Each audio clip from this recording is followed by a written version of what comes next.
Romeo 15वां बाब उसकी 13वीं आयत।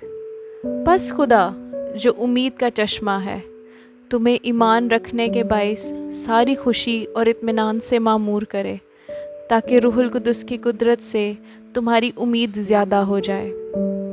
मैं चाहती हूँ कि आप इस आयत को अपनी ज़िंदगी के लिए बोलना शुरू करें।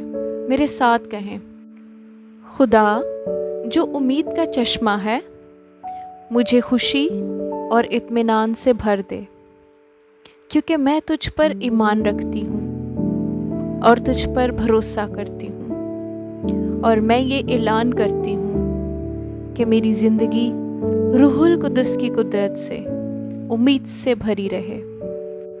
यसाया 26वें बाब और उसकी 3री आयत में लिखा है, जिसका दिल कायम है तू उसे सलामत रखेगा, क्योंकि उसका तवक्कल तुझ पर है। मैं चाहती हूँ कि आप इस आयत को अपनी ज़िंदगी का हिस्सा बनाएं।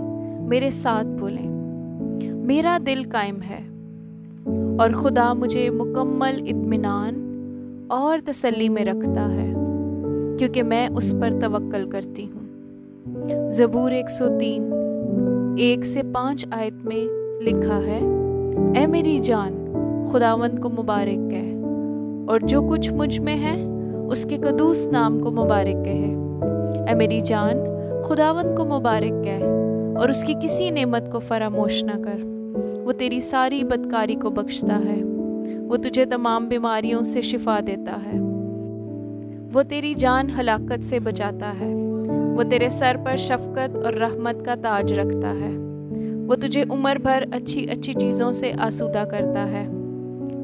तू उकाब की मानित असर नो जवान होता है। अब मैं ये चाहती हूँ कि आप मेरे पीछे इसको बोलें और अपनी ज़िंदगी में इस आयत को बोलें। ऐ मेरी जान खुदावंद को मुबारक कह। खुदा की मोहब्बत की वजह से जो नेमतें उसने मेरे ऊपर रखी हैं, मैं उनको कभी नहीं भूलूंगी। खुदा मेरी सब बदकारी माफ़ कर देता है, वो मेरी सब बीमारियों को ठीक करता है, वही मेरा बचाने वाला है। यीशु मसीह ने मोहब्बत और रहमत का ताज मेरे सर पर रखा है। कादिर खुदा यहोवा यरी मुझे हर अच्छी चीज़ से आसूदा करता है।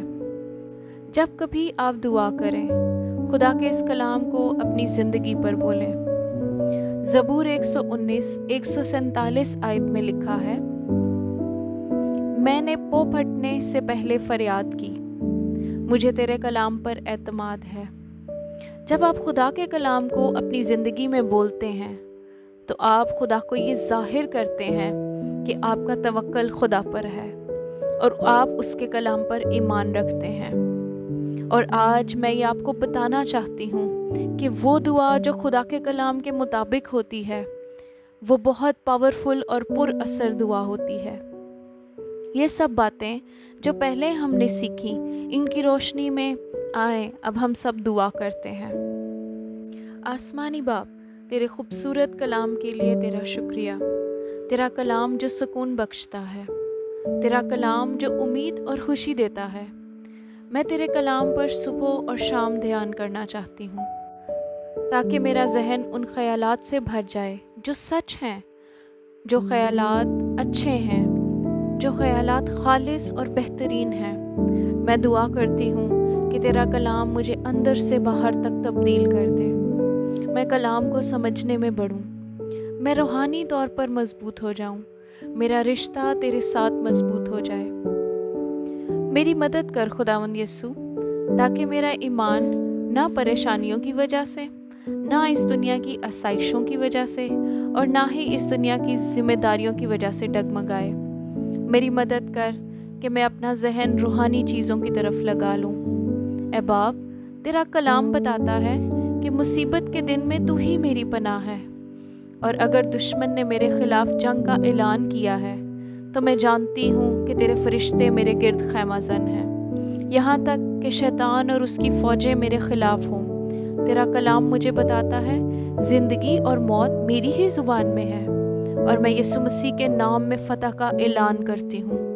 मैं सेहत और अपने ख़ानदान की हिफाजत को बोलती हूँ यीशु के नाम में। ऐ मेरे खुदा, तू तरतीब का खुदा है और मैं अपनी ज़िंदगी के हर पहलू पर तरतीब को बोलती हूँ।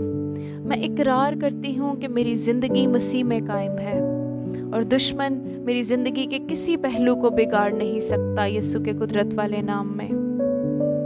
यीशु, तेरा कलाम इत्मीनान का सरचश्मा है और ये सुकून का ज़रिया है, क्योंकि ज़बूर 34 उसकी 19वीं आयत में लिखा है, सादिक की मुसीबतें बहुत हैं लेकिन खुदावन उसको उनसे रिहाई बख्शता है। इसका मतलब है, अगरचे मुझे मुसीबतों का सामना करना पड़े और ऐसे हालात बन जाएं जिनको मैं खुद हल ना कर सकूं, लेकिन तेरे पास है खुदा, मेरे सब सवालों के जवाब हैं। मेरी हर मुश्किल का हल तेरे पास है।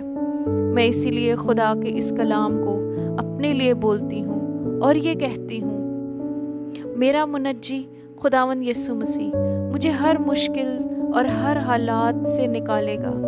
ऐ बाप, तू कादर मुतलिक है और मोहब्बत से भी भरा है। मुझे तेरा फजल हर दिन के लिए चाहिए है। ऐ खुदा, मेरे अंदर एक अच्छा काम कर, मुझे अपने आप से भर दे ताकि गुनाह की फितरत जो मेरे अंदर है मुकम्मल तौर पर ख़त्म हो जाए और मैं तेरी मर्ज़ी के मुताबिक चलूँ। मुझे तेरा रहम और हिफाजत हर दिन चाहिए। ऐ बाप, मुझे प्रस्तिश करने वाला दिल अता कर ताकि मैं तेरी ताज़ीम कर सकूं। तेरे अलावा कोई ताज़ीम के लायक नहीं। ऐ बाप, ये सब मैं तेरे प्यारे बेटे यीशु मसीह के नाम से मांगती हूँ। आमीन।